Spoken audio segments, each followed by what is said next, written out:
Bonjour à tous, c'est Pierre-Alexandre pour Technoid et bienvenue pour ce nouvel unboxing. Aujourd'hui on va parler de Shui, une marque qui est un petit peu connue en Chine, notamment au niveau des tablettes. Oui, on va parler de tablettes aujourd'hui. Oui, de tablettes. Et donc ça m'a été envoyé par Geekmall. Donc comme d'habitude, Geekmall, n'hésitez pas à passer par le lien si vous voulez me soutenir tout simplement et montrer que vous éprouvez de l'intérêt. Alors les tablettes c'est un peu particulier, c'est juste je vous l'accorde, mais on va partir là-dessus. Shui c'est une marque qui est assez reconnue globalement. Je vais en faire aussi une prise en main vers la fin parce que je l'ai pu l'utiliser, je dois refaire actuellement l'unboxing. Donc voilà, donc ce qui fait que en termes là c'est un peu compliqué pour filmer. En termes ici de caractéristiques, on est sur un 8.4 pouces en 1600p avec du Mediatek dedans, un MT 9173 avec une fréquence de 2 GHz, 4 Go, 64 Go de stockage. Ici, voilà. Et qu'est-ce qu'on a d'autre? Donc voilà, Shui tout simplement. Ici, on a voilà, on a une version où ils disent tous les stockages, etc. Bon, c'est très basique quand on peut voir. C'est le minimum syndical en termes d'encombrement. En fait, ça doit être standardisé pour les tablettes 8.4 pouces ou moins. Et donc, si nous ouvrons, voici ce à quoi on a accès. Alors, il faut savoir que pour protéger la tablette, ils mettent un petit truc de protection ici un peu mou. Donc, chose à savoir. Normalement, vous avez un écran de protection ici. Et vous avez donc la tablette. Donc, tablette de hop, ici 8.4 pouces. On y reviendra après puisque ça va être la prise en main. Alors, hop, au niveau de ce qu'on a donné avec l'appareil, nous avons ici donc tout ce qui est en fait soit alors produit inspection, donc savoir si tout est bon, si tout est confirmé, si c'est bien en règle. Vous avez normalement ici la partie carte de garantie. Vous avez aussi bien sûr la garantie de chez Geekmall qui est de 2 ans. C'est pour ça aussi qui est assez sympa Geekmall. Et vous avez dans la partie ici, alors comment j'avais ouvert l'autre fois. Voilà, c'est comme ça. C'est-à-dire que vous avez ici le chargeur. Vous avez le câble ici, hop, micro USB et le chargeur ici. Alors chargeur c'est du 15 watts. Donc on peut voir un chargeur qui est un peu plus cheap que ce qu'on peut voir d'habitude. Bon, ça a l'air propre, mais on voit des pièces en fait comme si tout était assemblé. Donc et ici on peut voir donc c'est en ouverture, en sortie donc 5 volts 3000 mAh, donc du 15 watts, donc c'est plus ou moins de la charge rapide, mais comme c'est tablette, bah, c'est forcément plus long. Mais voilà, c'est pas juste du 2 ampères, là c'est du 3 ampères, donc un petit peu plus que ce qu'on a l'habitude de voir. Voilà un petit peu déjà pour ce déballage très rapide. Alors, pour la prise en main, hop, alors, quand j'ai reçu la tablette, donc elle était déjà initialisée, j'ai eu beaucoup de ralentissements, je sais pas trop pourquoi. Elle est un petit peu, on peut le voir un petit peu, elle manque un peu de réactivité. C'est le plus gros souci à mon sens, et surtout, hop, voilà, c'est surtout que le tactile semble ne pas être très réactif. C'est surtout ça, on peut le voir vraiment qu'elle met du temps, là où si par exemple je prends un téléphone, alors certes c'est plus petit, mais dans l'idée. Mais on sent en tout cas qu'il faut bien mettre, parce que si c'est trop léger, il va avoir parfois du mal à réagir. C'est une tablette donc qui a un MT 8173, donc c'est un quad-core, un peu à la manière d'un Snapdragon 820, donc c'est-à-dire 2 cœurs basse consommation et 2 cœurs haute performance. Ce qui en résulte, bah, globalement, la navigation est plutôt bonne, mais c'est surtout que je sais pas ce qu'il y avait en fait là-dessus, mais c'est pas extrêmement fluide.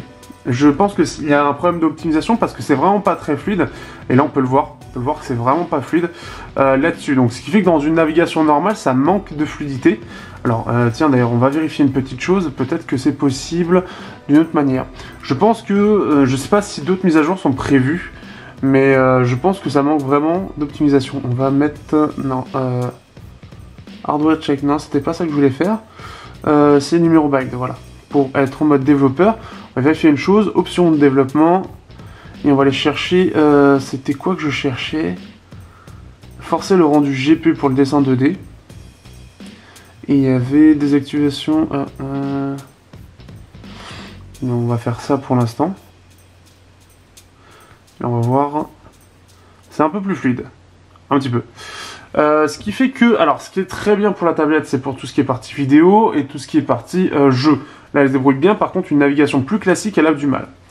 On a droit aussi à un port SD ici, alors oui c'est un peu basique. Port SD, port jack et port de chargement. Donc on peut voir ici, je vais mettre un petit peu plus d'ISO. Hop voilà. Donc port SD jack. On a un appareil photo, donc clairement... Niveau qualité, on va être clair, ils étaient pas obligés d'en mettre. C'est vraiment aussi basique que ça, mais c'était vraiment pas obligé. On va redescendre, hop, les ISO. Il a effacé. Alors, voilà, de toute façon, on va voir ici.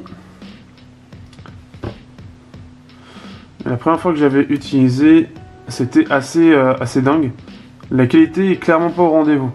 Alors, on va voir là. Mais j'avais testé rapidement, mais on peut voir ici. Ah, hop.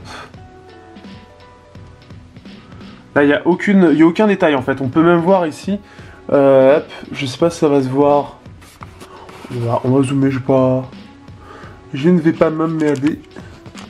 On peut voir que en fait, il y a beaucoup de grains. Et on sent que même ça manque de précision. Il y a un effet de flou en fait, comme s'il y avait de la buée ou quoi que ce soit. Donc ça prouve vraiment que c'est très très moyen de ce point de vue-là.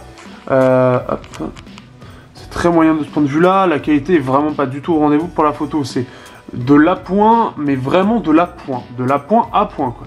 Donc on peut clairement s'en passer. La navigation via Chrome est plutôt bonne, c'est très correct. Qu'est-ce que j'ai d'ouvert normalement? J'ai un forum, non c'est pas ça.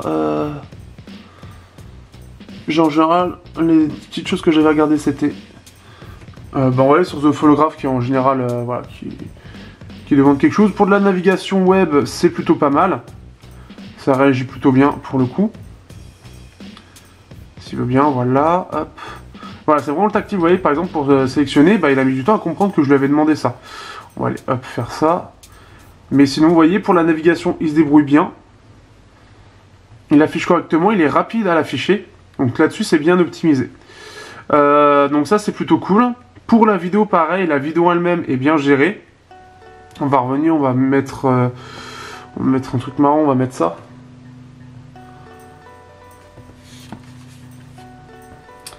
Le haut-parleur en lui-même, c'est correct. Et voilà, on n'en a pas. Mais en tout cas, voilà, la vidéo par contre, elle est fluide. Voilà, on s'entend plutôt bien. Par contre, alors, il y a un truc que je ne fiche pas. Pourquoi avoir mis le haut-parleur au dos? On est en 2018, le haut-parleur en général c'est mieux sur les côtés en général, Shoei. C'est beaucoup mieux justement pour ne pas avoir ce côté étouffé parce qu'en plus une tablette, moi je vais plus l'utiliser comme ça que comme ça quoi. Donc et puis surtout voilà, c'est un peu dommage. Alors après la tablette n'est pas très chère, hein, elle est à 150 € sur Geekmall, donc c'est correct, mais je trouve ça très dommage, très bizarre même, de ne pas avoir des haut-parleurs sur le côté alors qu'on les a sur le téléphone depuis longtemps. Et dans l'utilisation c'est quand même beaucoup plus logique. Pour terminer, on va montrer un petit jeu, on va montrer World of Tanks en termes de petits jeux entre guillemets. Il l'a relancé. Alors par contre, je suis assez étonné. Donc on est sur une puce PowerVR GX 6250. Donc c'est pas quelque chose de très répandu. On l'avait déjà sur le PowerVR. Je l'avais eu sur une tablette aussi que Belchine m'avait envoyé, qui était là. C'était une Teclast, je crois, qui a été avec un Allwinner et avec un G6200, donc la version juste en dessous. Là, on est la version juste au-dessus, toujours en version 2 cœurs, parce que G62, il y avait 62-64 pour 4 cœurs, et 62-00, 62-50. Je ne sais plus exactement quelles sont les différences entre. Néanmoins, c'est très proche. Par contre, la tablette elle-même, déjà à l'époque, était en 1600p, on est toujours sur du 1600. Là, on est sur des réglages, tout est au maximum. Je suis à 30 fps. Sachant qu'il y a pas mal de choses pour l'instant affichées. Donc 30 fps, 40. Donc ça se défend plutôt bien. En fait, ça va être plus une tablette à mon sens qui va être gaming. Clairement, ça va être vraiment ça qui va être géré. On peut voir le ping. Alors je sais pas si vous pouvez le voir, mais je vois ping 39-41. Donc ça se défend bien. Surtout tout au maximum. Hein, donc ça correspond 39-41 tout au maximum. Un Snapdragon 820 fait à peu près autant. Donc c'est plutôt bien. Hein, c'est plutôt bien. Ce qui fait que j'ai fait du Battle Bay. Alors, si je dis pas de conneries, je crois que le processeur est gravé en 28 nanomètres. Alors, ça va être sûrement pour une histoire de coût. Oups. Sûrement pour une histoire de coût. Et ce qui fait que ça chauffe beaucoup. Je le remarque en jeu, ça chauffe beaucoup. Donc, c'est pas extraordinaire. Oh, il est mort.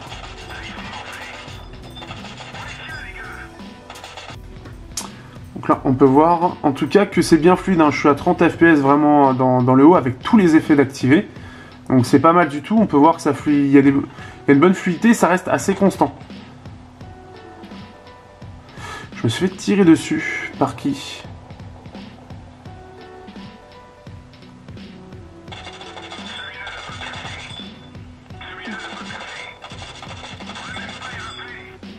Bon, voilà un petit peu, en gros c'est pour montrer. Mais c'est une tablette, voilà, elle a des défauts. Elle a clairement des défauts qui sont assez présents, hein, faut l'admettre. Mais elle a des avantages parce qu'en général, de toute façon, une tablette, on ne en demande pas beaucoup. Moi, ça me fait un peu redécouvrir la tablette parce que ça fait très longtemps. Et ça me permet de découvrir Choui aussi. Mais je pense que Choui aurait pu faire un petit effort quand même en termes d'optimisation. Ce qui fait que c'est pas la meilleure tablette du monde là-dessus. C'est-à-dire, ça va pas me faire oublier la Mi Pad par exemple. Par contre, ce qui est bien, c'est qu'elle est en 4.64 avec Android 7.0, donc ça reste récent. On a en fait, pour ceux qui connaissent le MT8176 en processeur, c'est le même avec 2 cœurs en moins. Donc, si vous avez vu d'autres tests avec ce processeur-là, si on va chercher rapidement et après on arrêtera. MT8176, je crois qu'elle était sur la tablette d'Asus. Elle était sur la tablette d'Asus, si je dis pas de bêtises, qui est beaucoup plus chère. On a la Mi Pad 3 aussi qui est à droite. Et globalement, c'est plutôt bien. Là, on est avec 2 cœurs de moins et c'est en fait la seule différence. Ah oui, là, vous voyez pas forcément.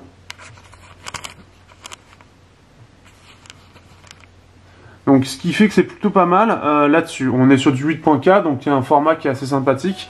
Même si une tablette, je préfère un petit peu le 4 tiers, mais ça c'est personnel. Et l'autonomie, pour l'instant, ça a l'air plutôt bon. Je dois faire à peu près 4-5 heures. Donc, à vérifier vraiment dans les prochains jours. Mais ça a l'air plutôt pas mal. Voilà un petit peu là-dessus pour cette première prise en main. J'espère que ça vous aura plu et que ça vous intriguera. En tout cas, voilà, c'est une tablette. Alors, clairement, je suis pas bluffé par la tablette. C'est correct, surtout pour le prix et surtout pour la puissance derrière. Si vous êtes vraiment joueur, ça risque de vous plaire. Par contre, pour le reste, surtout si vous aimez bien la bonne finition, ça va être un petit peu plus mitigé. J'en reparlerai durant le test parce que c'est vraiment pas parfait. Là-dessus, je sais qu'il y a des telles classes qui sont vendues sur Geekmall qui sont en termes de finition pas extraordinaires non plus, mais quand même un bon cran au-dessus. Voilà un petit peu pour cette partie-là. On se retrouve pour le test très bientôt, ou pas, parce que j'ai beaucoup de tests, mais on se retrouve bientôt pour le test de cette tablette, donc de cette Choui i9. Donc voilà, tout simplement sur Geekmall. Donc si vous avez des questions ou quoi que ce soit, n'hésitez pas en commentaire.